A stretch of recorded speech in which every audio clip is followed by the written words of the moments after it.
everyone, welcome back to another episode of our interview series. I am your host, Sophia Stevie Garcia. Today I am joined by Mike Slater. He is our manager of theater operations here at U of T for our theater and drama studies program, and also our production company, Theater Arundel. Hi everybody, glad to be here. Today I have Mikey joining us to talk a little bit about the technical aspects of what our theater spaces here on campus have to offer, our rehearsal halls, our studios, etc. To start, can you tell us a little bit, do you have a favorite space that you like to work in? Yeah, I love Arundel Studio Theatre. So on campus we have 4 rehearsal spaces here in Deerfield Hall where we're filming right now. Today we're in RHA. Last time we were in RHC. Yeah, so as TDS students actually have access to these spaces 24/7. So we'll give you a special code. You'll come in, you can book the spaces out for all of your rehearsal processes. Even on holidays, you can come in and use these. It's a nice safe space that only TDS students have access to. Yes. On top of that, we have 2 performance venues. So we have the Mist Theatre, which is over in the CCT building. That's where we host our classical projects and our device projects. It's also where you'll be taking some of your classes as well during the day. Sometimes it is a lecture hall for DRE courses. Yeah. The literature theory, dramatic theory courses as part of your academic studies here in the program. Yeah. And then the other space we have is Arundel Studio Theatre. And that's kind of like our production hub. That's where we house our main stage productions. So in your 4th year, we'll have your 4 main stage productions there. That's where we provide lighting design, sound design, set design, costume design. We bring in external designers and directors and creative teams to put on a big show. It's the closest thing you're going to get to getting out into the theater in the real world. I have 2 things to add. We also kind of have a third performance venue on campus when you count RHA. Like we were talking about in the last interview, RHA is also known as our Deerfield Studio Theater. So this is often used for smaller performance projects, sometimes extracurricular groups that are adjacent to our program. Beck Festival has been in here sometimes. Anything that's not directly curricular but attached to our program is often performed here. Yeah, is cool. Correct. Deerfield Hall A, where we are right now, we've kind of assigned it to our extracurricular activities. It does have a small lighting grid in here as well. It does have a small sound system, but it really is more for our student groups that were part of the English and drama department. Yes. And then my other question to you, actually not really a question, something that I like to talk about when we run the tours together is how one of the cool things about our theater spaces on campus and our program at large is how everything is built from the ground up, essentially on campus. Attached to our Arundel Studio Theater space, our wardrobe department is attached, our carpentry workshop is attached, our props workshop is not attached, but it is just down the hall over here next door. Everything is built, as much as possible, is built in-house in spaces that are directly attached to our facilities, which is kind of neat. Yeah, and the good thing about the program is we build it with you students as well. So in your first year, you'll learn the skills it takes to build things. We'll teach you how to use the sewing machines or how to use the drills or the tools. I was in carpentry in first year. Carpentry first semester, and then props and scenic paint second semester. Yeah, lots of building for me.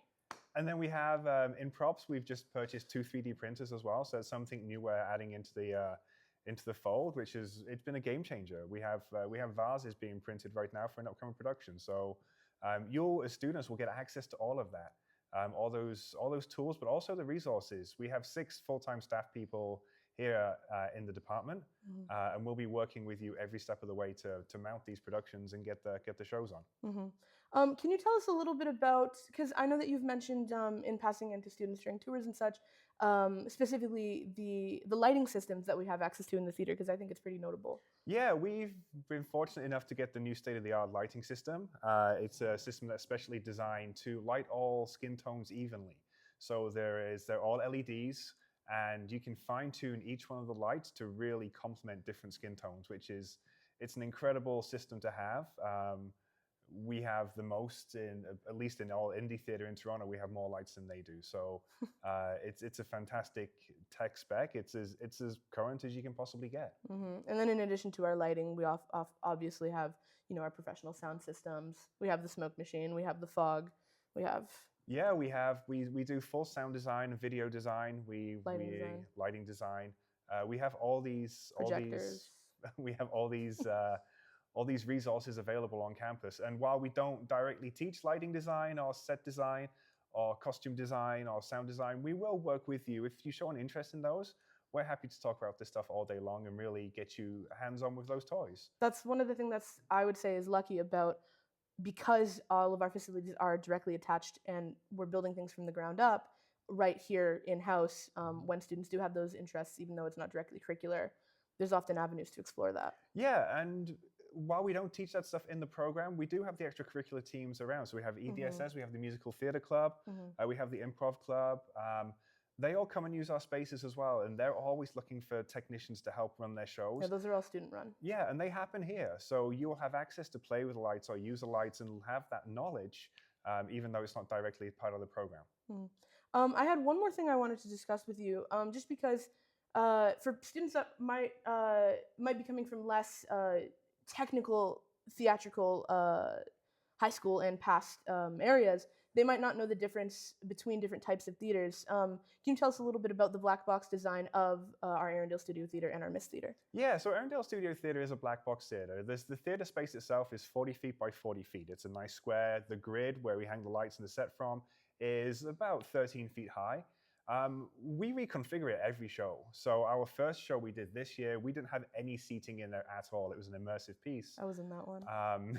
Our second show, we're in end staging or proscenium staging. Our third that's the show, traditional, like, you're sitting here and the audience is in front of you watching through a picture frame. So yeah, our third show is going to be in thrust, which is seating on 3 sides. And our final show is going to be end staging as well. But we can reconfigure it per show. In the summer, we put all the seats back, and we do actually have external groups come and use the spaces. We have student groups come and use the spaces as well. But we do have the ability to reconfigure them however we need, from having 0 seats to having 100 seats. We can accommodate it.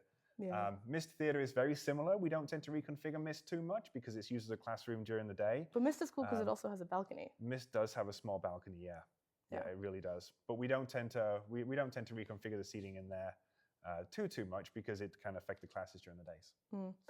Yeah, I think something cool about the studio theater, I think in my time in this program, I've most often seen it either in thrust or proscenium.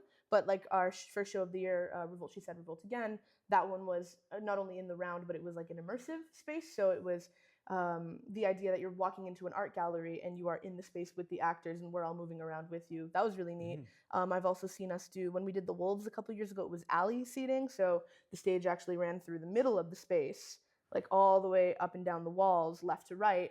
And then audience was like here and here. It was set up like a soccer field, if you could imagine. And the good thing about the productions on camera is, as a TTSA, you get access to come and see them. You get to come and see, you get comp tickets for yourself to personally use for all of these shows. You get 1 per show, but you can have as many rush tickets as you want. For our first show this year, we had students come back and see it 3-4 times. And we've had external... I think the record was 6. One of the first years came to see Revolt 6 times. Yeah. That was cool. And we have had industry professionals come in and see the shows, and they said, this is better than some of the shows we see downtown. Yeah, we invite agents, we invite casting directors, artistic directors at theater companies, any professionals that you want to work with when you're in 4th year, we invite them to the shows. Yeah, it's a great opportunity. It's a great experience, and I come and see the shows myself. I love them. Me too. If you have no further thoughts, that's all for this episode. Thank you so much for joining me. No problem, thanks. Shedding a light. Haha. We have 3 lights set up. Shedding a light on because I can do as much talking as I want about the student experience and the rehearsal halls and the program, but I really don't know that much about the technical details. So thank you for joining us and sharing that. Yeah, not a problem. If you have any questions, please feel free to reach out. My email address is on the website, or it's mike.slater@utoronto.ca. And I'm happy to answer any questions you might have regarding the tech side of the program. Yes, contacts for all of us are easily accessible should you have any questions. Okay, that is all. Thank you all so much for joining me. I'll see you guys in the next episode. Take care. Bye-bye.